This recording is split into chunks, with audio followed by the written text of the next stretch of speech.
ഇന്ന് നമ്മൾ നോക്കുന്നത് സമവേഗവും അസമവേഗവുമാണ്.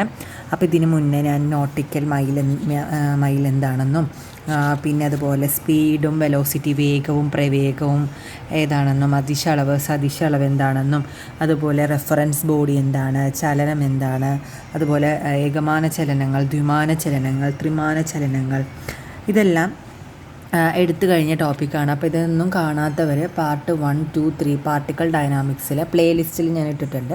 പാർട്ടിക്കൽ ഡൈനാമിക്സിൽ പാർട്ട് 1 തൊട്ടൊന്ന് കണ്ടു നോക്കണം. പിന്നെ ഞാൻ ഇതിൻ്റെ ഇടയിൽ ഓസിലേഷൻസും അതുപോലെ സിമ്പിൾ ഹാർമോണിക് മോഷൻസ്, വിസ്കോസിറ്റി ഇതിൻ്റെ ക്ലാസ്സുകളൊക്കെ ഞാൻ ഇട്ടിട്ടുണ്ട്. അപ്പോൾ അതും നമ്മുടെ പാർട്ടിക്കൽ ഡൈനാമിക്സിൽ വരുന്ന ടോപ്പിക്കാണ്, മൊഡ്യൂൾ 1 വരുന്നതാണ്.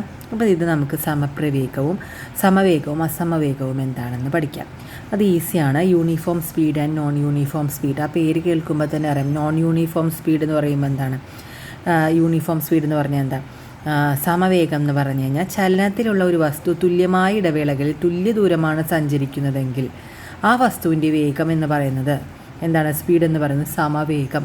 അപ്പോൾ ടൈമിനനുസരിച്ച്, അപ്പോൾ ഇവിടെ നിന്ന് കാറ് സ്റ്റാർട്ട് ചെയ്തു, ഇവിടെ നിന്ന് A to Bയിലേക്ക് എത്താൻ 2 സെക്കൻഡ് എടുത്തു. അപ്പോൾ A to Bയിലേക്ക് എത്താൻ 2 സെക്കൻഡ് എടുത്തപ്പോൾ എത്ര മീറ്റർ കവർ ചെയ്തു, 20 മീറ്റർ കവർ ചെയ്തു. അതുപോലെ B to Cയിലേക്കും എത്ര മിനിറ്റ്, 2 സെക്കൻഡിൽ നിന്ന് 4 സെക്കൻഡിലേക്ക്. അപ്പോൾ ഇവിടുത്തെ ഈ ഗ്യാപ്പ് എന്താണ്, 2 സെക്കൻഡ്. ടൈം എന്താണ്, കോൺസ്റ്റൻറ്റ് 2 സെക്കൻഡ് അങ്ങനെ തന്നെയാണ്, സെയിം ആണ്.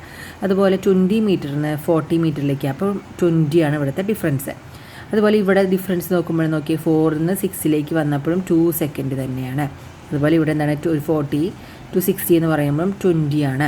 അപ്പോൾ എന്താണ് നമുക്കിതൊന്ന് മനസ്സിലാക്കാൻ പറ്റുന്നത്, ഒരു വസ്തു തുല്യ സമയ ഇടവേള, ഇതിലുള്ള സമയ ഇടവേളകൾ എന്ന് പറയുന്നത് എന്താണ്, സെയിം അല്ലേ, 2 സെക്കൻഡ് ആണ്. അതുപോലെ തുല്യ ദൂരമാണ് സഞ്ചരിക്കുന്നത്, കണ്ടോ, 20 അങ്ങനെയാണ് ഇത് സഞ്ചരിക്കുന്നത്. അതിനെയാണ് നമ്മൾ എന്ത് പറയുന്നത്, സമവേഗം എന്ന് പറയുന്നത്.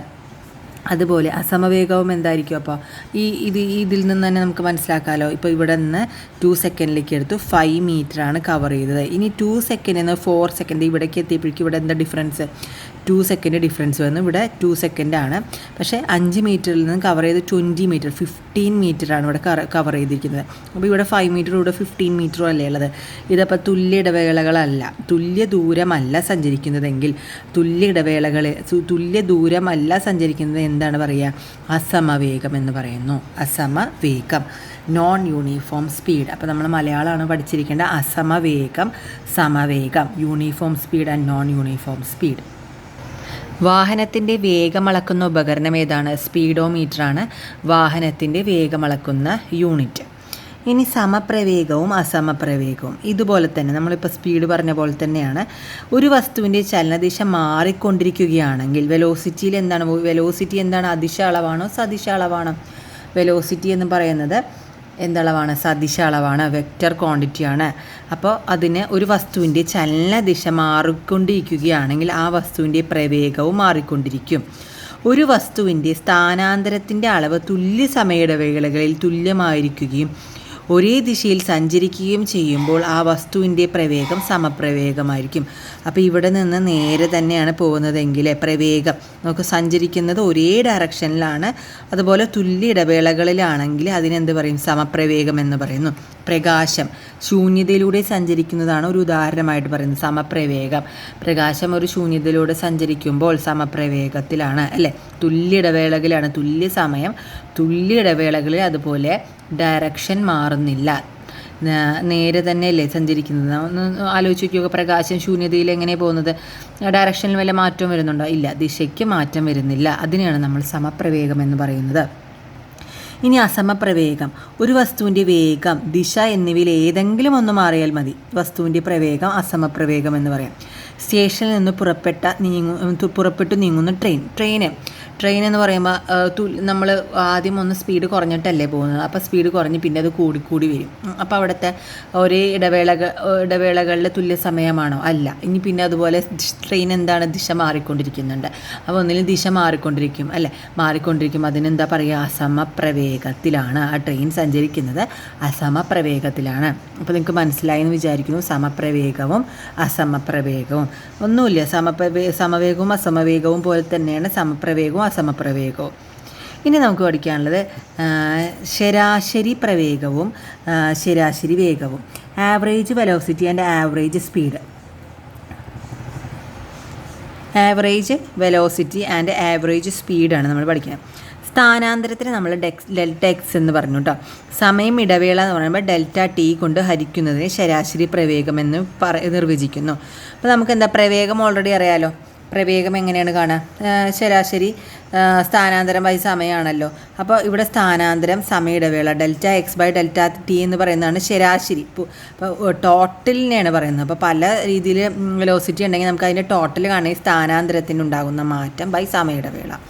ഇനി ശരാശരി വേഗതയുടെ പോലെ തന്നെ ആകെ പാദദൈർഘ്യം ബൈ ആകെ സമയ ഇടവേള. ശരാശരി വേഗത എങ്ങനെ കാണാം?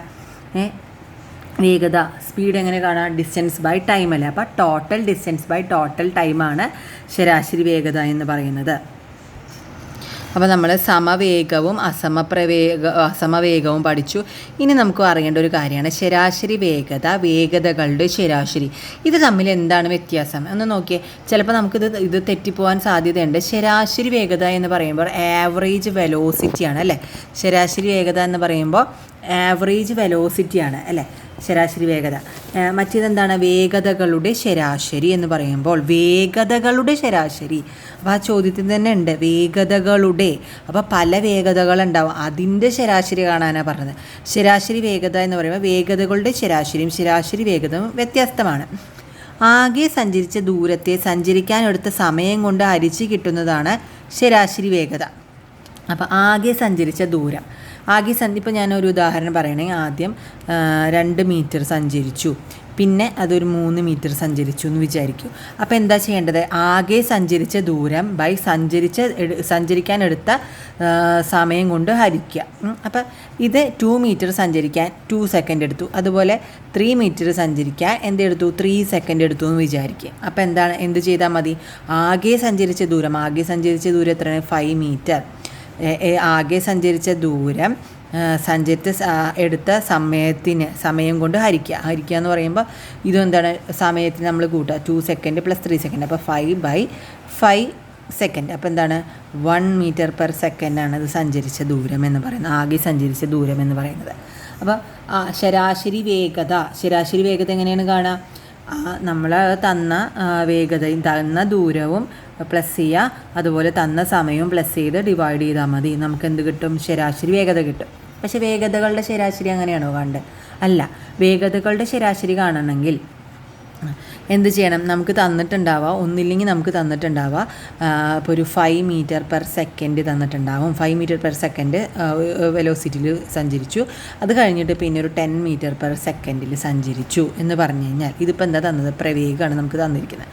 പ്രവേഗം തന്നിട്ട് വേഗതയാണ് തന്നിരിക്കുന്നത്. വേഗത തന്നിട്ട് നമ്മളോട് എന്ത് പറഞ്ഞു? വേഗതകളുടെ ശരാശരി കാണാൻ പറഞ്ഞു. വേഗതകളുടെ ശരാശരി കാണണമെങ്കിൽ എന്ത് ചെയ്യണം? ഈ 5 metre per second plus 10 metre per second. അപ്പോൾ എത്രയാണ്? 15 കിട്ടും. അതുകൊണ്ട് എന്താണ് വേഗതകളുടെ വേഗതകളുടെ എണ്ണം കൊണ്ട് ഹരിക്കുക. അപ്പോൾ എത്ര എണ്ണം ഉണ്ട് വേഗത എന്ന് പറഞ്ഞാൽ ഇവിടെ 2 എണ്ണമല്ലേ ഉള്ളൂ. അതുകൊണ്ട് നമുക്ക് ഹരിച്ചു കഴിഞ്ഞാൽ /2 ആണ് കൊടുക്കേണ്ടത്. അപ്പോൾ 5 + 10 എന്ന് പറയുമ്പോൾ 15/2 എന്ന് പറയുമ്പോൾ 7.5 മീറ്റർ പെർ സെക്കൻഡാണ്. ഒന്നും കൂടി ഞാൻ മനസ്സിലാക്കി തരാം. അപ്പോൾ ആദ്യത്തേത് ഞാൻ എന്താ പറഞ്ഞത്? ശരാശരി വേഗത കാണാൻ പറഞ്ഞു. അപ്പോൾ ആദ്യം 2 മീറ്റർ സഞ്ചരിച്ചു, പിന്നീട് 3 മീറ്റർ സഞ്ചരിച്ചു. അത് ആദ്യത്തേത് സഞ്ചരിക്കാൻ 2 സെക്കൻഡ് എടുത്തു, ഇതും 2 സെക്കൻഡ് എടുത്തു, അല്ലെങ്കിൽ 3 സെക്കൻഡ് എടുത്തു, ഇങ്ങനെ എടുത്തു. അപ്പോൾ നമുക്കിതിൻ്റെ ശരാശരി വേഗത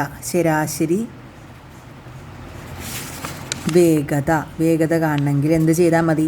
2 metre plus 3 metre divided by 2 + 2 second plus 2 second. അപ്പോൾ എത്രയാണ്? 5/4 മീറ്റർ പെർ സെക്കൻഡ് എന്ന് കിട്ടും. ഇതാണ് എന്ത്? ശരാശരി വേഗത എന്ന് പറയുന്നത്. അപ്പോൾ ഇനി വേഗതകളുടെ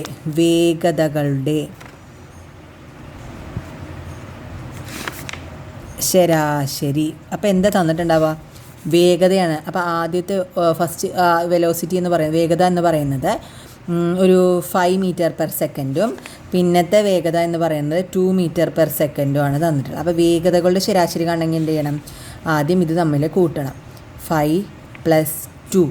പിന്നെ നമുക്ക് ഇതെടുത്ത സമയം എന്ന് പറയുന്നത് വേഗതകളുടെ എണ്ണം എത്ര എണ്ണം ഉണ്ട്? 2 എണ്ണം ഉണ്ട്. അപ്പോൾ അതുകൊണ്ട് ഡിവൈഡ് ചെയ്യണം. അപ്പോൾ എത്രയാണ്? 7/2 m/s എന്ന് കിട്ടും. ഇതാണ് വേഗതകളുടെ ശരാശരി. അപ്പോൾ ഇത് തമ്മിൽ മാറിപ്പോകരുത്. ശരാശരി വേഗതയും വേഗതകളുടെ ശരാശരിയും വ്യത്യാസമാണ്. അപ്പോൾ നിങ്ങൾക്ക് മനസ്സിലായെന്ന് വിചാരിക്കുന്നു. ഇതുപോലത്തെ എക്സാമിന് ചോദിച്ചിട്ടുണ്ട്. ശരാശരി പ്രവേഗം കാണണം, ശരാശരി വേഗത കാണുക, ഇങ്ങനെ ക്വസ്റ്റ്യൻസ് പല രീതിയിൽ ചോദിക്കുന്നുണ്ട്. അപ്പോൾ ഇതൊന്ന് ക്വസ്റ്റ്യൻസ് കിട്ടുമ്പോൾ അതൊക്കെ ഒന്ന് ചെയ്ത് നോക്കാം.